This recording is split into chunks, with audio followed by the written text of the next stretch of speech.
Hello Sketchnoters, welcome back. This is week 2. We're going to look at banners and containers. Banners are used often for titles, and I use containers to pop out major ideas or points of interest. So let's get to it.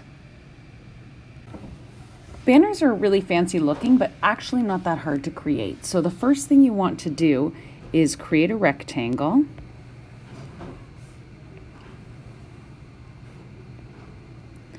And then from that rectangle, about 3/4 of the way down, you're going to draw a longer line on both sides.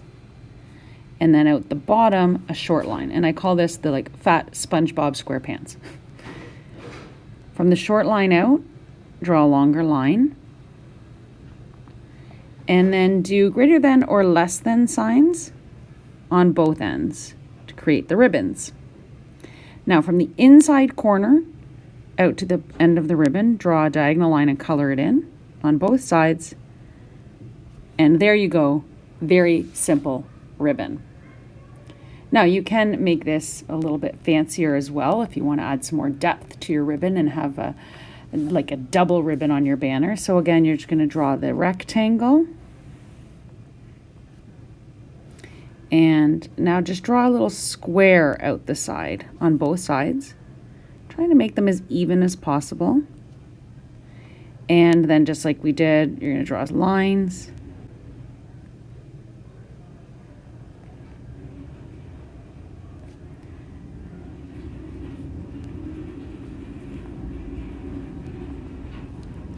And again, we will color in from the edges there. So from the edge of the first banner, edge of the second, color it in. And now you have a fancy double ribboned banner. You can also do it if you want it to be curved instead of square. I'm not as good with the curves, but you have a curve, around, around, and a curve.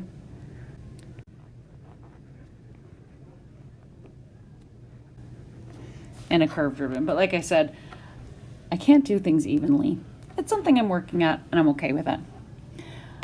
Now, if you want something other than those kind of curvy ribbons, you can also do sort of a double ribbon. So we're going to draw 2 different rectangles. There's one, and then the second one is just going to be offset from that first one. And in the top, we're going to draw like a right angle triangle. We're going to connect to the corner up to that box and the corner down to the box. And then another right angled triangle. I'm going to go thinner.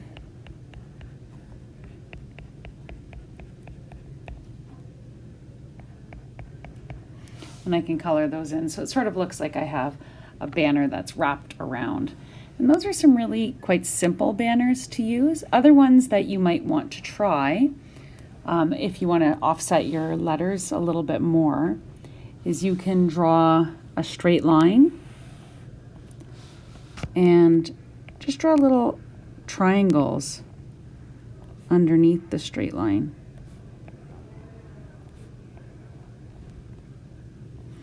And then I usually do like a little tie of some sort at the end, and then you could put different letters into that. So I could be like, hello.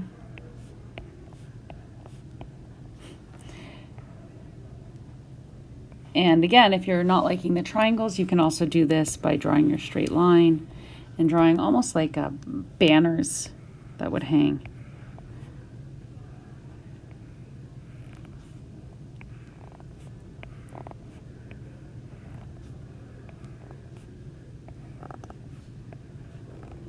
If you spread them evenly apart,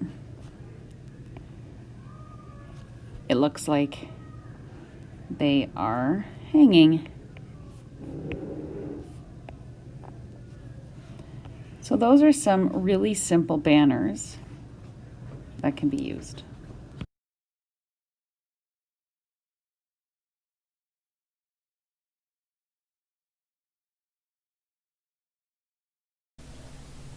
So next, let's look at some containers, and I have a few that I really like to use.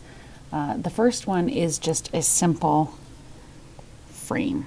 So you draw a rectangle, and then out from each edge a diagonal line. And then you can connect the diagonal lines to make it look like it's a picture frame.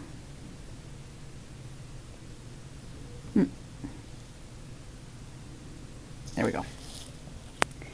Pretty straightforward. Another one that I really like to use is the Post-it notes. So I draw a straight line, and then I draw a line coming down with a bit of a curve at the end, and I do the same on the other side. And I attach the bottom, then a straight line down and around. And I make my line thinner. Now I come in with it and sort of just go as best as I can in here. And I love this one because I think it really looks like a pad of Post-it notes, and I love to use the fill tool in this, and I fill it up like that. So another one I like to do is a clipboard, and to do a clipboard, there's not too much of a trick, but the one thing I find I need to do is start with the clip. I draw a line, a little bit of an arch, and something that goes up, and an arch back down. Then you can sort of put a hole, right? There's our clip. And then around this, I draw a rectangle. Now that one's a bit big, but it's okay, you get the gist. And then inside that one, I draw another. So now we have, this clipboard attached piece of paper. Another kind of schooly one that I like to do is a rectangle. And I turn it into a notebook. And this one is really effective and really easy. You just need a dot and then a little swirl out.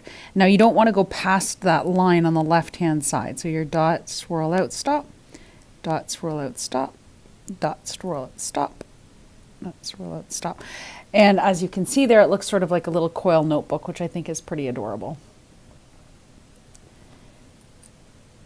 And then two more. Sort of one easy one that I use is a rectangle that's sort of portrait.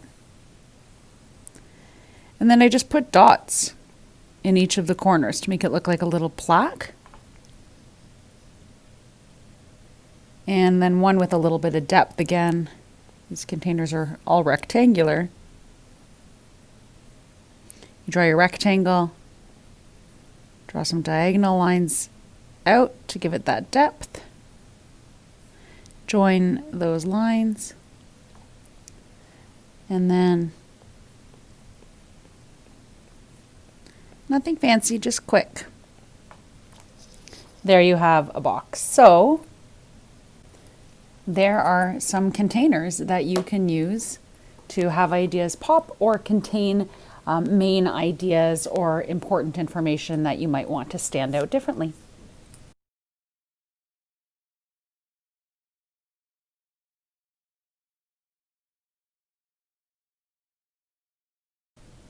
So the last thing I'm going to show you is a conversation container.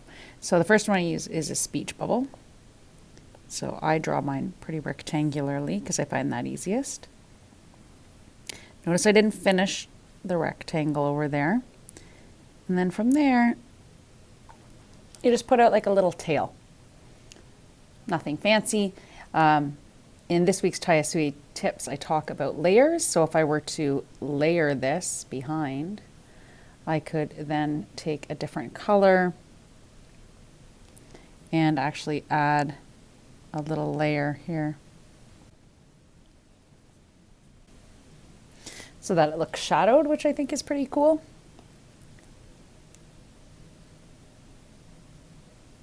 You might also want a thought bubble, and of course a thought bubble, you're just going to draw a cloud shape.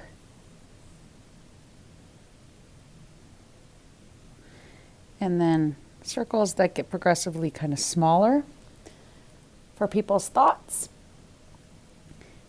And the last one I like is a conversation. So I draw exactly what I drew at the beginning. So one little speech bubble here.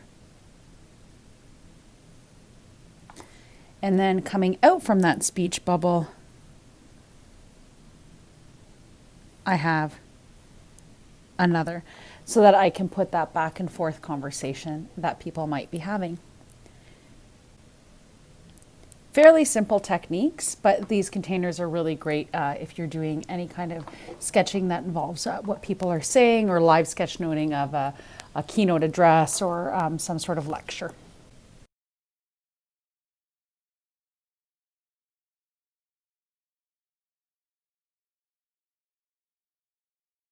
So that's it for this week's banners and containers. I hope you enjoyed it. Try some of your own, and don't be afraid to share in the class comments below.